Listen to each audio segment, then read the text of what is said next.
So friends, आज जो story discuss करने जा रहे हैं वो बहुत ही पेनफुल है, सफरिंग से भरी हुई है, ट्रॉमा से भरी हुई है और एक साइकोलॉजिकल स्टोरी है। एक शॉर्ट स्टोरी है जिसका नाम है the voice from the wall, written by एमिटन। तो चलिए उसके करेक्टर से स्टार्ट करते हैं। तो सबसे पहला हमारे पास करेक्टर है यिंग यिंग का, जिसका एक और नाम है बेटी क्लियर। और ये हमारी आज की सेंट्रल फिगर होगी जिसके ऊपर पूरी की पूरी जो स्टोरी है वो रिवॉल्व करती है, जिसने बहुत ज़्यादा ट्रॉमा देखा है, सफरिंग्स देखी हैं, प्रॉब्लम्स देखी हैं अपनी लाइफ में। और एंड तक जो है, स्टोरी के एंड तक जो है ये स्टैटिक रहती है, एक जैसी रहती है। उसके बाद उसका हस्बैंड है क्लिफर्ड क्लियर, जो कि एक इंग्लिश आयरन मैन है। और उसके बाद है तीसरे नंबर पे इनकी बेटी लीना, जो कि इन दोनों की बेटी हैं और इस स्टोरी की नरेटर भी। तो चलिए समरी स्टार्ट करते हैं। तो जैसे कि मैंने आपको बताया ये एक साइकोलॉजिकल स्टोरी है। तो ये स्टार्ट होती है एक औरत से जो कि चाइनीस औरत है, चाइना में रहती है। उसका नाम है यिंग यिंग। वो यंग है, खूबसूरत है, लेकिन बहुत से लोगों ने जो है उसको एक्सप्लॉइट किया है। वहाँ पर एक ग्रुप था, एक गैंग था जिसने यिंग यिंग को बहुत ज़्यादा उसका रेप किया है, उसको एक्सप्लॉइट किया है। बहुत से मैन थे जिन्होंने इसका मिसयूज़ किया है। अब इतना बुरा होने के बाद वो मेंटली तौर पर अनफिट रहना शुरू हो गई, साइकोलॉजिकल पेशेंट बन गई। अपने इर्द गिर्द उसने एक वॉल क्रिएट कर ली कि वो बाहर की दुनिया से खौफ खाना शुरू हो गई। अब जब इसकी ऐसी कंडीशन थी तो उसे एक जेंटलमैन देखता है जिसका नाम है क्लिफर्ड क्लियर। वो एक इंग्लिश आयरन मैन है जो कि तब चाइना में ही रहता था। उसने जब इसको देखा, यिंग को देखा, तो उसने कहा कि it was full of pity. बहुत तरस खाया उसको, इस पे प्यार भी आया, तरस भी उसने इसको इस पे खा लिया। और वो इसको इस चीज़ से निकालना चाहता था। इस वजह से उसने यिंग से शादी कर ली और उसको वो अपने साथ अमेरिका लेके आया, जहाँ पे उसने इसका नाम चेंज किया, इसको जो है नेशनैलिटी अमेरिका की लेके दी। और यहाँ पर आके इसने इसका नाम रख दिया बेटी क्लियर।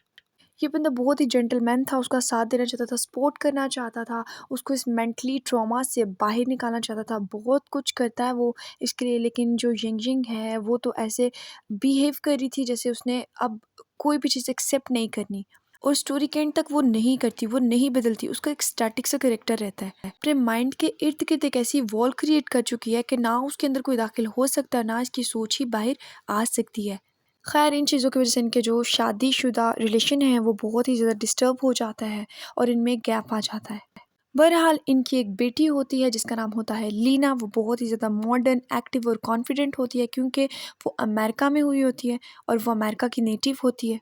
यिंग जो है अपनी बेटी से बहुत ही ज़्यादा डिफरेंट है। उसके पीछे मैं आपको रीज़न बता चुकी हूँ कि उसका जो मेंटली ट्रॉमा जो उसने फेस किया है, जो पेन, जो प्रॉब्लम्स उसने सफ़र की हैं, वो डर चुकी है, बहुत ज़्यादा डर चुकी है। इसी डर के बावजूद वो एक अच्छी नेटिव अमेरिकन नहीं बन सकी। उसे नेशनैलिटी तो मिल चुकी है लेकिन वो इंग्लिश नहीं सीख पाई अभी तक, जिसकी वजह से ना तो वो अच्छे तरीके से अपने हस्बैंड से कम्युनिकेट कर सकती है और ना ही अपनी बेटी से, जिसकी वजह से लीना को इस चीज़ पे गुस्सा भी आता है कि मेरी मम्मा को अभी तक इंग्लिश नहीं आती।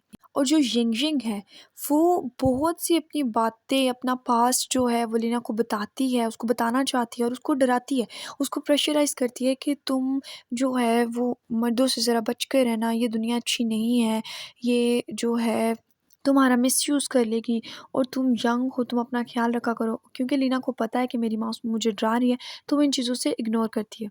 अब जब स्टोरी और प्रोग्रेस करती है तो इसके फ़ादर की, लीना के फ़ादर की जो है वो प्रमोशन हो जाती है और वो लोग सारे सैन फ्रांसिस्को जो है वो शिफ्ट हो जाते हैं। लीना बहुत खुश है क्योंकि सैन फ्रांसिस्को एक बहुत ही डेवलप्ड कंट्री है, एक डेवलप्ड स्टेट है, जबकि उसकी जो मदर है वो बहुत ही अनहैप्पी हो जाती है। क्योंकि वो अपनी स्टार्टिंग लाइफ से ही जो है माइग्रेट करती है, कभी यहाँ से वहाँ, वहाँ से यहाँ, तो उसको बहुत ही ज़्यादा डिफ़िकल्टी जो है पेश होती है सेटल होने में। खैर, जब लीना एक दफ़ा अपनी मम्मा के साथ जो है वो जा रही होती है कहीं, तो रोड के ऊपर एक इंसान, स्ट्रेंजर होता है, वो उसकी माँ को यानी कि यिंग को कहता है a girl of his dreams और उसके पीछे भागना शुरू कर देता है। तो इसके बाद जो यिंग है वो फिर से जो है बहुत उसकी बुरी हालत हो जाती है। सारा दिन जो है वो अपने रूम में रहती है, डर जाती है और बाहर नहीं निकलती और उसकी बहुत बुरी हालत होती है। तो यहाँ पे लीना जो है वो रियलाइज़ करती है कि वाक़ई कुछ, जो उसकी मदर है वो बहुत ही ऐसे ट्रॉमा फेज़ से गुज़री है कि वो अभी तक अपने माइंड की जो वॉल्स उसने क्रिएट की हुई हैं, उसने अभी तक उसको खोला नहीं है या तोड़ी नहीं है या वो बाहर नहीं निकली उस चीज़ से।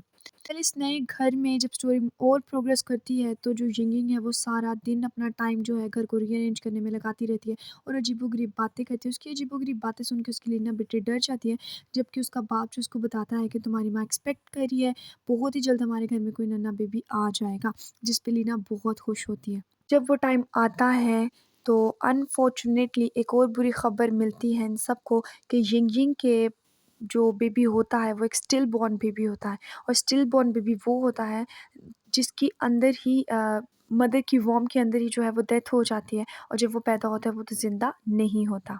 इसके बाद तो यिंग-यिंग और टूट जाती है। यिंग-यिंग फॉल्स अपार्ट और वो और चुप रहना स्टार्ट हो जाती है और मेंटली तौर पे सप्रेस्ड हो जाती है। बहुत ही उसकी बुरी हालत हो जाती है, जहाँ पे जो लीना है वो उससे कम्युनिकेट भी नहीं कर पाती। उसका जो फ़ादर है उसके पास इतना टाइम नहीं होता कि वो जो है यिंग-यिंग से कम्युनिकेट करे, उसकी बात को समझे या उसकी बात को जो है खुद अंडरस्टैंड करे या अपनी बात उसे समझाए। यहाँ पे हमारे पास एक थीम आ रहा है, कौन-सा थीम आ रहा है? वो हमारे पास मिसअंडरस्टैंडिंग ऑफ लैंग्वेज या कम्युनिकेशन गैप। मज़ीद इस स्टोरी में जो है लीना को ये रियलाइज़ होता है कि वो कॉम्बिनेशन है टू कल्चर्स का, यानी हाइब्रिडिटी कॉन्सेप्ट यहाँ पर आ जाता है कि उसके जो बाप हैं वो एक आयरिश मैन है और उसकी जो मदर है वो चाइनीज़ है, और लीना जो है वो इस सब में सफ़र कर रही है। क्या सफ़र कर रही है उसको कि वो अपनी माँ से कम्युनिकेट नहीं कर पा रही है, हालांकि मदर डॉटर का रिलेशन बहुत अच्छा होता है, ना ही वो उसको उस ट्रॉमा से बाहर निकाल सकती है जस्ट बिकॉज कि उसको वो लैंग्वेज नहीं आती। उसकी माँ बहुत चाहती है कि लीना जो है वो उसके चाइनीज़ कल्चर को अपनाए, चाइनीज़ लैंग्वेज बोले, लेकिन लीना जो है उसके चाइनीज़ कल्चर को नहीं एक्सेप्ट करती, वो नहीं उसको पसंद, बल्कि उसको अमेरिका का कल्चर पसंद है, और जबकि अमेरिका के कल्चर को यिंग-यिंग ये नहीं अपनाया था। तो ये बहुत ज़्यादा प्रॉब्लम और सफ़र्स जो हैं ये तीनों या ये दोनों जो माँ बेटी हैं वो फेस करती हैं।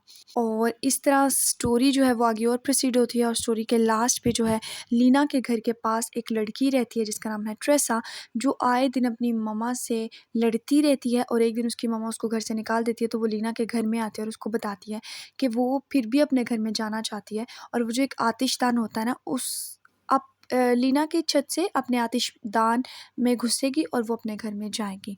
और यहाँ से उसकी हिम्मत देख के जो है लीना भी डिसाइड करती है कि हाँ, वो अपनी मदर को इस सिचुएशन से निकाल सकती है। वो कॉन्फिडेंस हो जाती है और वो कहती है कि चाहे कुछ भी हो जाए मैं अपनी मम्मा को जो है इस सिचुएशन से बाहर निकालूँगी, और अपना रिलेशन जो है हम लोग बेहतर बनाएँगे। और यहीं पे स्टोरी जो है वो ख़त्म हो जाती है। सो इसके थीम्स हैं कुछ, चलिए वो देख लेते हैं। तो सबसे पहला थीम है हमारे पास मदर डॉटर रिलेशनशिप, उसके बाद है story telling and tradition, immigration कहा जाता है, लैंग्वेज यानी कम्युनिकेशन गैप कहा जाता है, sacrifice, fate, suffering and trauma, और in the last power and sexually abuse. और अब अगर मैं इसके टाइटल सिग्निफिकेंस की बात करूँ तो बड़ा सिंपल सा मीनिंग है, आप लोगों को समझ आ जाएगी। The voice from the wall, wall जो है वो सिंबलाइज कर रही है यिंग-यिंग के हार्ट को, उसके माइंड को, जो वॉल उसने क्रिएट की है, ठीक है, उस ट्रॉमा से गुजरने के बाद। तो वॉइस जो है उसके अंदर की वॉइस वो अंदर ही रह रही है, ठीक है, वो बाहर तक नहीं आ रही। उसके हस्बैंड की, उसकी बेटी जो है उसके लिए जो है बेटरमेंट चाहते हैं, लेकिन ना उनकी आवाज़ उस तक पहुँच रही है और ना वो अपनी आवाज़ उन तक पहुँचा रही है, ठीक है। So that is all about today story. I hope आप लोगों को समझ आ गई होगी। कन्फ्यूजन कोई हुई तो कमेंट सेक्शन में पूछ लीजिएगा। Stay inquisitive for more such videos. तब तक के लिए अपना ख़ास ख्याल रखिएगा। खुदा हाफिज़।